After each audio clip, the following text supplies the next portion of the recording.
Start the Get started. And here we go. Hello and welcome again to our last Lunch and Learn for Hispanic Heritage Month. We have a very special guest with us. We have Dr. Kenny Rodriguez, who serves as the superintendent of my alma mater, Grandview Public Schools in Grandview, Missouri. Welcome, Dr. Rodriguez. Thank you very much. Appreciate the invitation and happy to be here to talk to everybody. I appreciate you being here. So the way these have sort of worked, they've been very interactive. We ask a few questions of you and let you talk a little bit about what you do, how you got to where you were, and then we take some questions, Q&A from the audience. So we'll just go ahead and jump right into it. So can you talk a little bit about your background and a little bit about what you do? Oof, yeah, sure. We have how much time? A little bit. As much time as you need. But we All right, budgeted well, 40 minutes. I'll be brief. I am a first generation college student, so going through that process and deciding what I really wanted to do with my life, it really was centered around my love of music, and so that's really where I started, was going into college and a love of music. I think education kind of came a little bit later, as kind of looking at what was possible, as looking back on my life and seeing individuals that really played an impact on me. So the opportunity to be able to do both of those at the same time and cultivate a love of music in other students seemed phenomenal, and that was what happened with me. So being able to do that, I became a band director and was a band director for about 6 years before kind of moving into a role that I was actually helping other teachers and other music teachers. Realized that I really like doing that too. And that led me to kind of going into administration. So you kind of go onto these paths in larger districts. You have opportunities to kind of work your way up. And so being able to be an assistant principal and then a principal and then a director, then ultimately kind of an assistant to the associate superintendent. Moved up to Kansas City. That was kind of mostly in Oklahoma. Moved up to Kansas City in 2012 and worked for Kansas City Public Schools for 2 years as director of secondary schools. Then had an opportunity to come over to Grandview as an assistant superintendent for curriculum and instruction, and spent 2 years here before was ultimately being given the opportunity to become superintendent. And this is now my 8th year as being superintendent here in Grandview, and just a phenomenal opportunity that was thankfully supported by my family. I have a wife that I've been married to for 30 years and 2 wonderful kids, both that graduated from Grandview High School. So it's been kind of a fun experience over the course of the last 10 years being a part of this school district. So you've been the superintendent for 8 years. That's pretty unusual for a superintendent, right? Yeah, I think the average is still about 3.2 or something, but when you kind of get into more urban schools, the average goes under 3. And so I've been fortunate, and this district is kind of an anomaly in that regard, because the person that I replaced retired, and he had been superintendent for 10 years. The person before him had been superintendent for at least 8 or 9 years. And so we've actually, this district for whatever reason has been able to buck that trend, and really it's been a blessing. So I know you said you're a first generation college student. So talk a little bit about your family dynamics growing up, and what, I know you said you're first generation, what kind of pushed you to even go to college, and what was sort of the motivating factor in your family? Yeah, my family didn't really have that conversation. And so it was really around February, March, that dreaded February, March, when you kind of see graduation is about 3 months away and everyone's like, so what are you going to do? Like, I don't know. Like, no one's really had this conversation with me, and I didn't have anybody in my family to look at as an example of, and who's talking to me about that. And so I didn't really know what else to do. And I really had really 1 or 2 things that I was really passionate about, but music's always been what I was passionate about. And so I just kind of looked as that being a path. Thankfully, I was a good enough performer where I had a couple people reach out to me and had some connections with one of the universities, and went and auditioned for a couple of them, and was able to get a scholarship. And so at least was able to know, oh, that must be what I'm supposed to do. So, but it was not by design. It wasn't, it was kind of by accident that those things happened. And thankfully things fell in place. But, none of my nobody in my family had had that kind of experience. And so my parents divorced when I was in middle school, but was still very much influenced by both of them because they both worked incredibly hard. Hispanic side of my family is on my dad's side. So, my grandparents both were born in El Paso, and so was my dad, and then moved to California when they were younger. And both of my parents ended up graduating from high school in California. So just an interesting dynamic and the Hispanic side of that. And then my father kind of growing up at a time that, you really didn't want to be different. You certainly didn't want to be Hispanic. And then it's kind of, he's drafted into Vietnam War. And so you kind of have a couple strikes against you. No one's supporting the war. So it's not like, you are a hero when you come home and you're Hispanic. So there's just a lot of kind of things that. So I kind of grew up at a time where my father really didn't want to have anything to do with the Hispanic side, and didn't really want to speak Spanish in the home, and didn't really want to have anything to do with the culture side of being Hispanic. And so that was very different. I didn't really understand what that meant until I got a little bit older, and then could kind of dig into, oh, right, in our country, we really didn't appreciate that. Not that we do the way we should now, but certainly it was a very different world with my father when he was growing up, and kind of in that early 20s kind of a frame. So that framed my childhood a little bit, but I still had very good, hardworking parents that certainly influenced me in that regard. So, once you get through college, where was your first teaching job at? So my first teaching job actually was in Missouri, was just outside of Joplin and Carl Junction. And Wow. I had an opportunity with an individual who I couldn't find a job all summer, and it was a really late job that came open. And so I got the job in August, and literally 1 week before band camp was starting. And so I had one weekend to come up and find a place to live. And then we were off and going. So we kind of moved on the weekend, and kind of found a place, and was able to move up. But it was a good experience to be there. I actually was there for 1 year, and then the head director, who Dr. Jeanette Coward, who ultimately ended up being the superintendent in Park Hill, she resigned and took a job on the when she moved up in the Kansas side.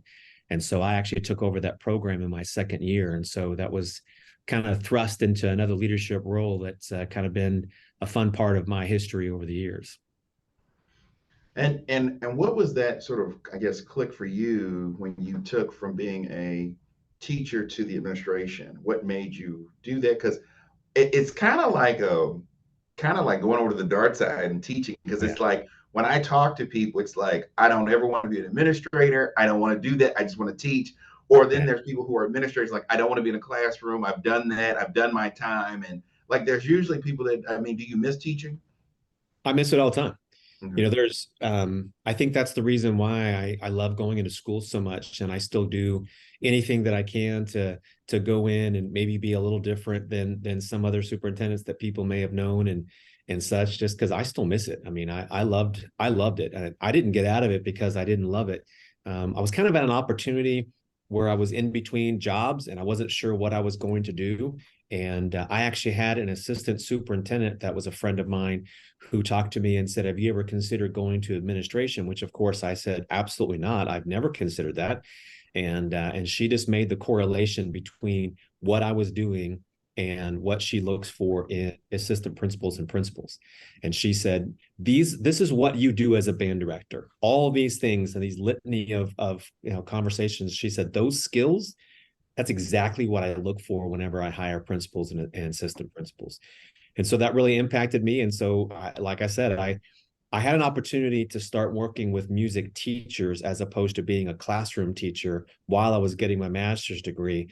And so it's like, this is going to go one of two ways. I'm going to really hate what I'm doing and working with these adults, and then I'm going to change my degree, or this is going to be the perfect marriage. And it just happened to work out perfectly. So I loved it. I loved working with the adults.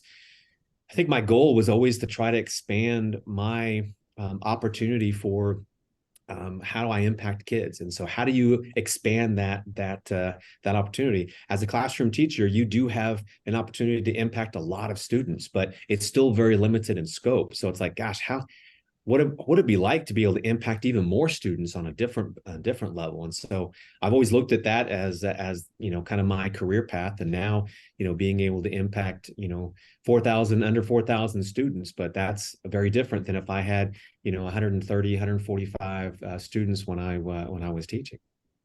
So when you once you got your certifications and got in administration, what was your first job?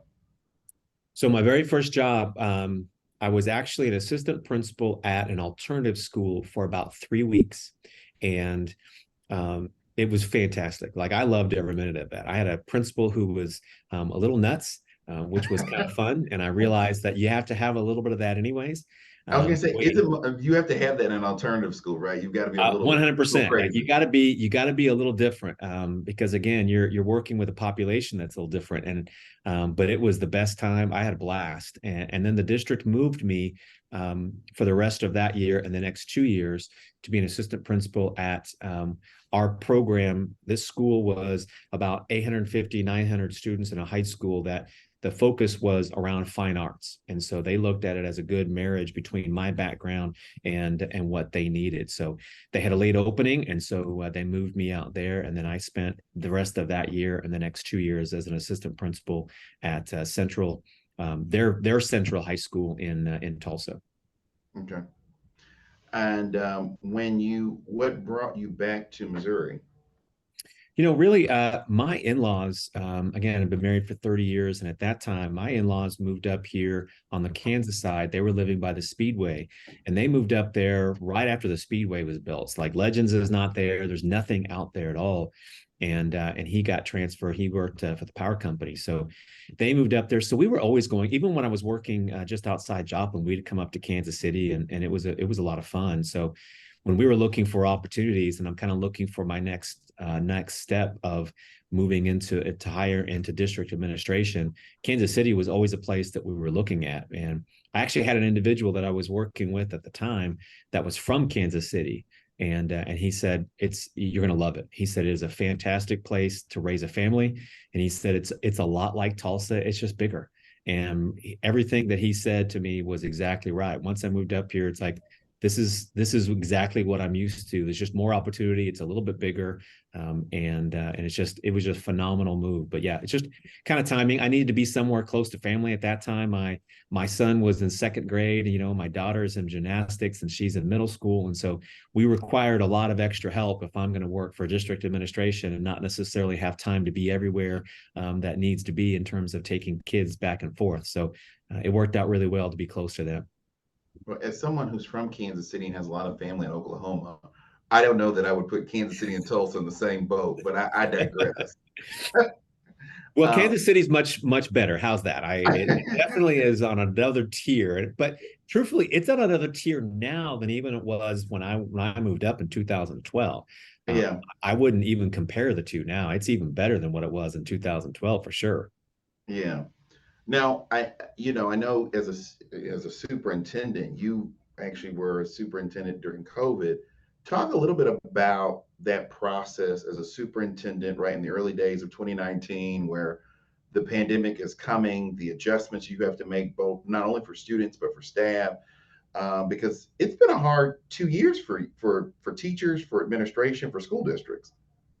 Yeah, I look at my tenure here in terms of, this is now my 8th year, but I look at the years before COVID and then the years after, because it's very, very different. They are not the same. It's not the same job. There's a lot of similarities, but it is very, very different in those two. And yeah, it was unique. I was at a conference in February of 2020, and we heard about it because we were on the West Coast, and so we heard about it, and we heard things were happening, but you still never could anticipate what was going to occur. The interesting thing is the week before we closed, I actually had a meeting with my administrative team, and we were kind of strategic planning for the rest of that year and the next year. And we spent all day strategic planning. The last hour of that day, I said, okay, let's just go through the scenarios of possibilities of, let's say that if we heard some outlying things of some closures, like what would we do? And we talked about it literally for an hour. 2 days later, we're meeting in the conference room and starting to map out a plan of what we would do and how it's going to work, because it became real in that quick and that short of an amount of time. And so, we actually had the opportunity to flip a day to a PD day. And so that Friday, we met with the entire staff and we gave them all instructions on all the individual buildings to create lesson plans, virtual, and create packets of information that we could provide students if we ended up closing. And then that next Monday, it was spring break, and we met with the mayor, and ultimately ended up closing at that point. So that's really how it started, and everything from then on was really just kind of damage control. Like, what do we do? Like, let's just do this, and let's do anything that we possibly can. And how do we keep people safe? Most people are staying home, but we have to have food for our kids, and we have to have instruction. We can't just shut down for the rest of the year. And so who can do this? And so minimizing as much of that change as we possibly can, and reaching out to families. And we had a online network, and we already had devices for our kids. So we had some things in place, thankfully, that helped us. But the work really began in that summer, because then it's real, like, hey, we're not opening maybe the first day of school, but doing things for about 2 or 3 months is one thing. Sustaining that now and going into what next year is going to look like is going to be very different. So 2020 school year was maybe the most difficult in my 28 years of being in education. And I don't know that I'll ever be able to just think that there's another more difficult one, because it was challenging. And you're trying to make sure that you're taking care of everything that's possible for kids and families, but you're also being attacked by any number of different, folks, and being sued by the attorney general. And I mean, all these, conflicting and competing things are coming at you. And, but your number one focus had to be on your community and your district and your kids, and trying to do what was in the best interest of them. And I feel very proud of what we did, but yeah, I'm with you. It was stressful on everybody. And going into 2021, I think that was probably the most stressful year on our staff, because 2020 was still kind of closure, and it was still slowly, ramping things back up. So the unknown was scary, but I think 2021 was the most difficult, because then we had gone over a year and a half without everybody being there all the time for a full year in person.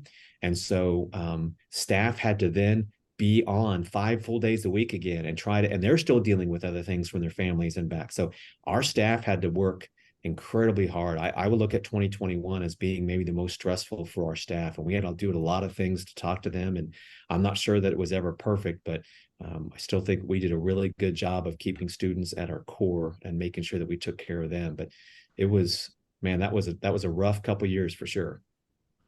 So, I mean, as you go through all of that, just so people listening have an understanding of what you're dealing with, give them some of a profile of the school district that you're leading in terms of student population, number of staff members, because I was on a school board during that time. I mean, it's more than a notion to do what you're saying. I mean, you kind of given us a snapshot, but it was much more probably organizationally kind of a feat to lift than what you kind of explained.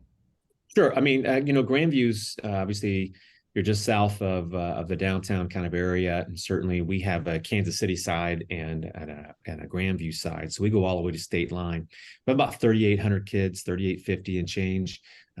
We are certainly kind of situated right between everything. So we have Lee Summit to one side. We go up against Hickman Mills, and certainly Center on the other side, and Belton just south of us. And so it's an interesting kind of dynamic. But we have several schools throughout our district. We are predominantly students of color, so we have about 52% African American, 20% Hispanic, 20% white, 8% kind of Asian and Indian, and kind of other minority backgrounds. But it's a very unique district, simply because of the boundaries that we have.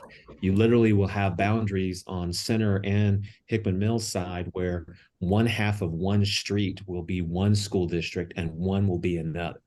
And so we have to work really closely with each one of them. But Martin City side looks a little bit different than the Grandview side at times. And so you're still looking at two different populations. We have a lot of private schools on that side. And so a lot of families that don't send their students to us, but live in our community. So how do we keep them in touch and making sure that they're still proud of what our school district does? But you have sometimes, again, this point, you have to think about politics a little bit more than maybe in the past and the political realms of that. So that whole time frame had a lot of political conflicts, back and forth, not only in our community, but sometimes even at board meetings and things like that. And we missed a lot of that, thankfully, because we had a pretty stable board, but it doesn't mean that there weren't still a lot of conflicting interests outside that were putting pressure around us. So, in terms of some of the things you deal with in your school district, talk a little bit about, I know you serve a large minority population.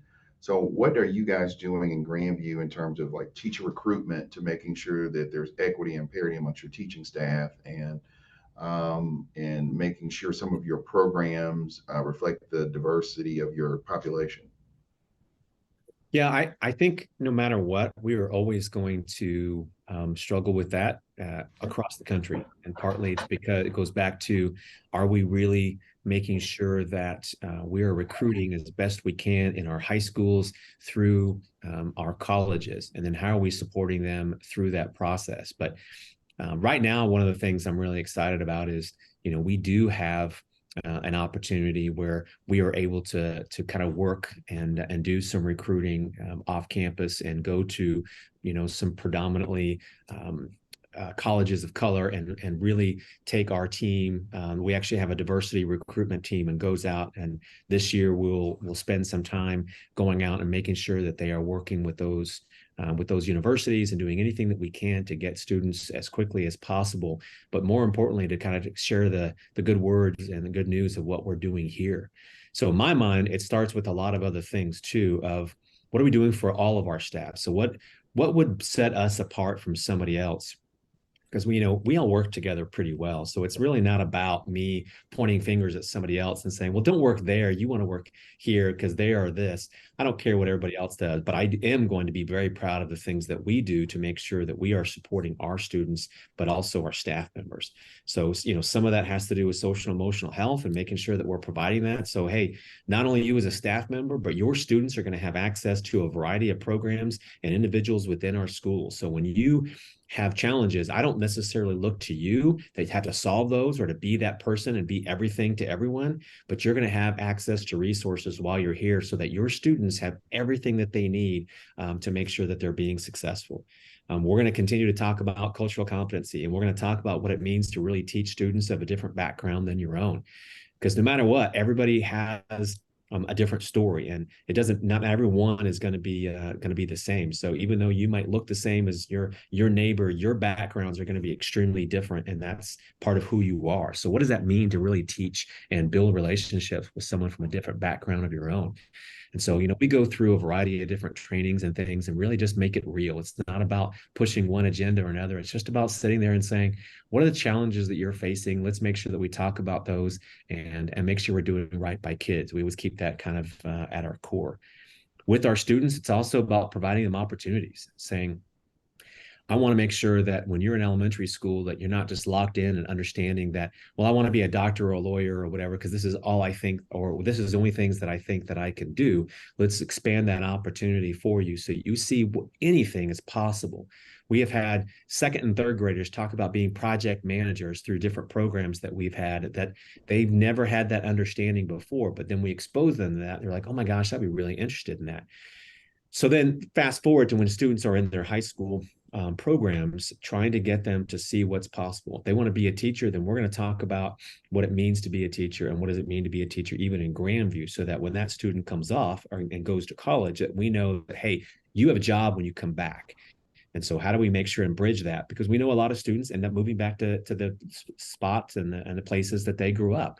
So if they're going to move back to Kansas City, then I want them moving and working back for us. And so we've been able to hire a lot of former graduates. And I think that's what's exciting too, is that we get people to come back to our community because they love it here, whether they continue to live here or not, but that they want to work here. So we know that not as many students of color are going into the programs, not as many are graduating, and certainly not as many are staying in the field. So when we have any amount of any student or any staff member, when they're here, their first year, they go through a variety of different supports. Whether they're of color or not, we want every one of our staff members to have the support that they need.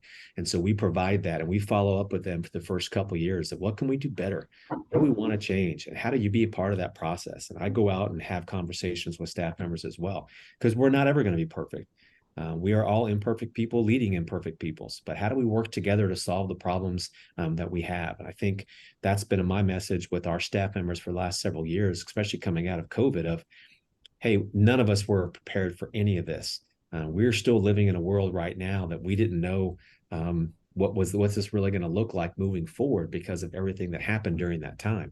But if we work together, then I know we can solve those problems. And so I think trying to share that message as much as we can of how can you be a part of something bigger than you? And our school district has an opportunity where you're going to make an impact on kids, and you're going to make an impact on kids. And especially if you are someone of color, you're going to make an impact of students of color. Like, you are going to have an opportunity every single day to make that impact.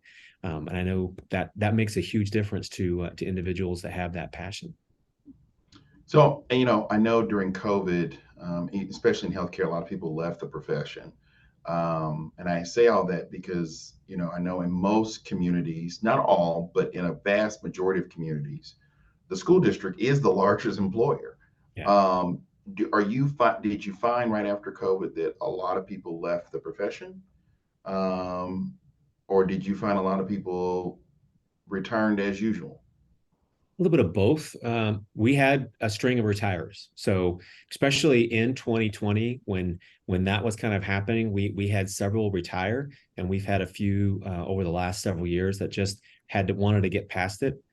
But I think what you've seen, not only in education, but across the country as well, is individuals sometimes changing just because they needed a change. Like, anytime that you go through a traumatic event in one particular area, a lot of times it's like, this reminds me of a lot of that, and I just need to go and do something different. And sometimes it's changing professions. Sometimes it's just changing school districts and changing your viewpoint. Some of them have moved closer to family because it's like, I know now that my family is one of the most important things, and I've been away from them. So they move and want to be closer to the family. But I've also had a lot of individuals that's like, no, this is exactly where I want to be and what I want to do. So we've kind of had a little bit of both, but I haven't seen a mass exodus in terms of that. I've seen several that ended up retiring and kind of retiring a little bit early at times, just like, I've done this and I know I've made a difference. And now the district's at this point.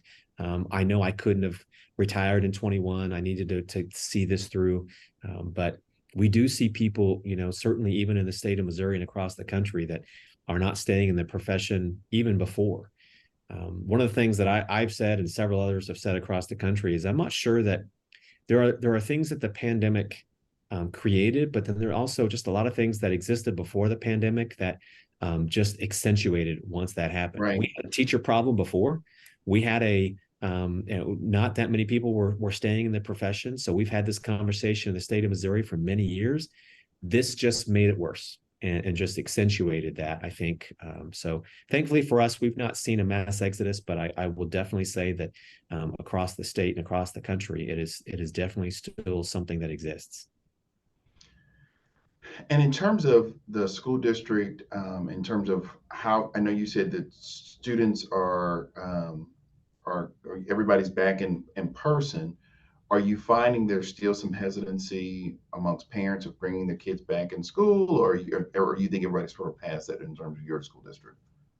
No, I think the percentages are a lot smaller. I think there are Okay. some that still have that hesitancy no matter what. And I'm not sure that it's all necessarily health-based.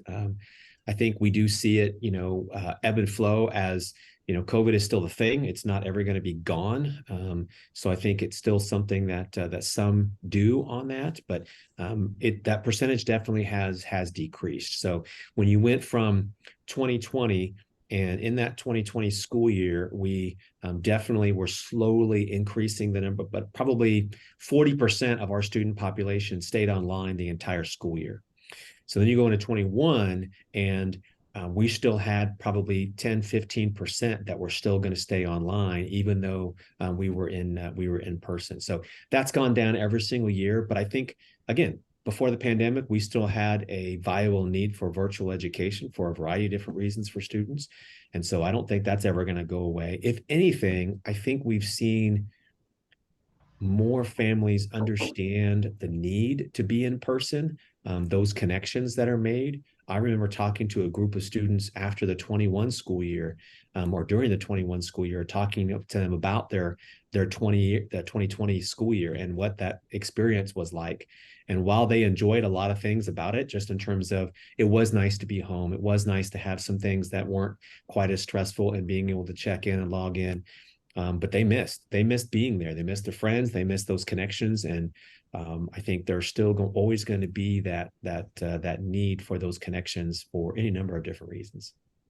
And how has the technology changed for the school district post-COVID, right? So it's like, even Zoom, right? Like pre-COVID, Zoom was not a big thing. And now everybody's like, can we do a Zoom meeting versus in person, or, a Teams meeting or whatever? So, I mean, how has that changed the state of education, how you educate kids post-COVID? Or has it changed it at all? Are you reverting back to some of the old standards? I think there is some going back, but what I would say is the biggest thing that it changed is it showed a variety of things that we could do online that maybe we didn't realize. So typically what we had done, and the conversations that I had before COVID was, this line of early adopters to, kind of the people on the back end that are a little more hesitant to adopt new technologies and things. And we've always tried to push the envelope of what that could be. Well, then all of a sudden we didn't have a choice. Like everyone's going online. So if you're not great on technology, you don't know what Zoom is, guess what? You're going to get a crash course and you're going to use it and you're going to figure out how to do this. And we're going to teach you, we're going to train you, but you're going to do this in the next week. We're going to have to post online lessons. You're going to have to create this online space for students to be able to interact. And so I think what we learned was what's possible. Whenever push comes to shove, the amazing things that we can learn and we can do. Some regard, I think we were really good at it. In some ways, it showed students can then work virtually. They can work online. They can do some of that. So for our staff, it's, hey, now you've got to remember they're used to doing this online. You've got to show them why they need to be here.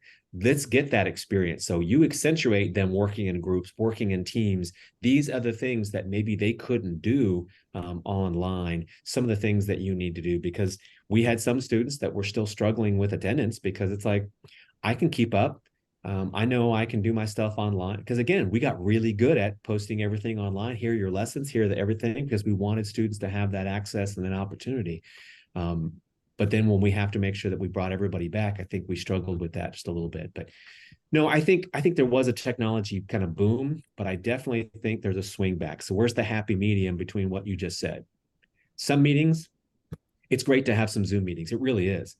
But there are also more times that it's still better for everybody to be in a room because, as you know, there's still not a lot. Everybody's not as open and willing to speak in sometimes Zoom meetings. But when you get them all in a room, they're more apt to have that dialogue. So more informational side stuff, more one-sided kind of things. We can do some Zoom stuff, but there's still something about getting everybody in the same room and having a dialogue and being able to see everybody in the same space.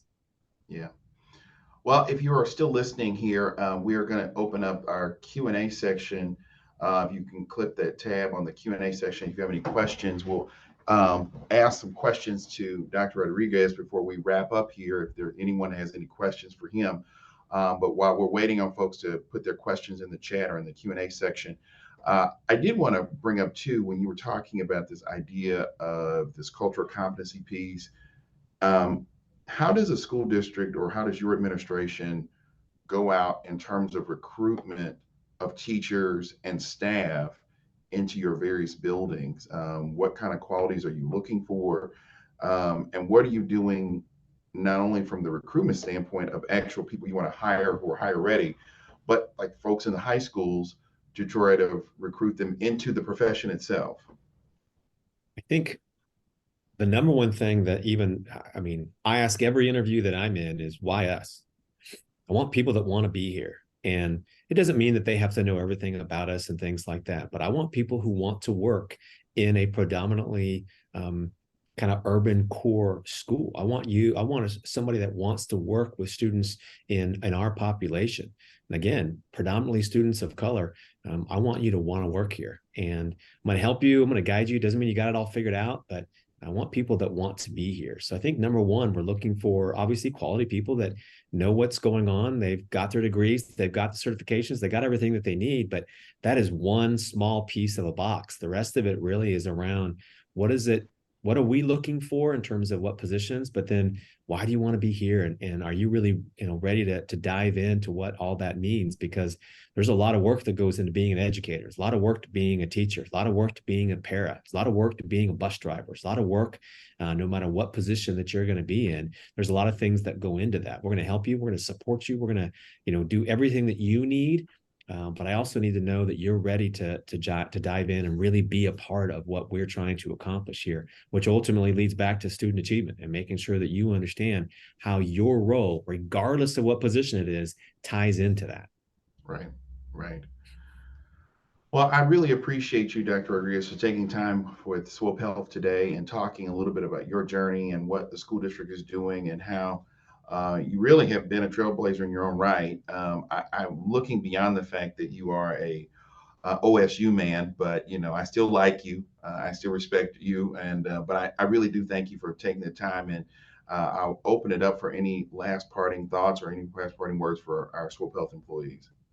No, I appreciate it, and certainly, love the fact that I have the opportunity to work with you and Manny Barca, knowing that we have two Grandview graduates, again, Grandview High School graduates representing us on the Jackson County legislator side, as well as the other positions that you have done throughout the city and the things that you guys are a part of. I think that represents us well, but again, harkens back to all the things that we're trying to accomplish with our students, making sure that they're future ready, whatever that future is. I did not graduate from high school ever saying in any way, shape, or form that I was going to be a superintendent. There are a lot of people that are in positions that would say, man, I never thought I'd do that. But I was given the opportunity to be prepared for my future by a lot of amazing people along the way. So I think that's my hope, is that we continue to do that and continue to provide that opportunity. Well, thank you so much for being with us, and we know that you're doing good work in Grandview School District. And if there's any way that Swope Health can be a partner and help you moving forward, I'd be happy to do that. And we just really are grateful for all the work that you have done. Wait, we have one comment, it looks like, here in the Q&A before I let you go. Bridget Locke wrote that her sister Roxanne Harris is a second grade teacher in your district. She speaks very highly of you. Thanks for all that you do for teachers and most importantly for students. So there was a comment in there. So I wanted you to make sure you saw that. So yeah, I appreciate that. Roxanne Harris is one of my favorite people. She is an amazing teacher and an amazing second grade teacher, and she's awesome. Well, thank you so much, and go Bulldogs. So thank you, Dr. Rodriguez. Appreciate you. I appreciate it. Thank you so much.